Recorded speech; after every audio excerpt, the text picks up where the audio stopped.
Good evening. ఇప్పుడే హాస్టల్కి అయితే వెళ్ళి వచ్చిన. ఒకరు ఏమని కామెంట్ పెట్టారంటే మీ పాప ఇంకో పాప కనిపిస్తలేదు, హాస్టల్లో ఒక పాపే కనిపిస్తుందని కామెంట్ అయితే పెట్టింది సిస్టర్. ఒక పాప అయితే ఇంటి దగ్గర నుంచి ఫీవర్ వచ్చింది కదా. ఇగో మేమైతే హాస్టల్గా వచ్చేసరికి మా ఇద్దరు పాపలు అయితే కలిసి ఒక స్వీట్ అయితే చేసిండ్రు. ఇక చూడండి ఎట్లా ఉంది అసలుకి. ఏంటి అవి? గులాబ్ జామున్. గులాబ్ జామున్ అవునా? ఎట్లా చేసిరా? 5 బ్రెడ్స్ తీసుకొని మిక్సీ చేసి లైట్ మిల్క్ యాడ్ చేసుకుంటా లడ్డూలాగా చేస్తాం. పక్కన అది బెల్లం తీసుకొని చక్కెర కొన్ని వాటర్ యాడ్ చేసి తినరి పాకం చేసి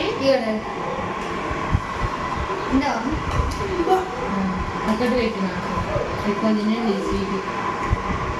మరి ఆ షెల్లకు పెట్టవా నువ్వు?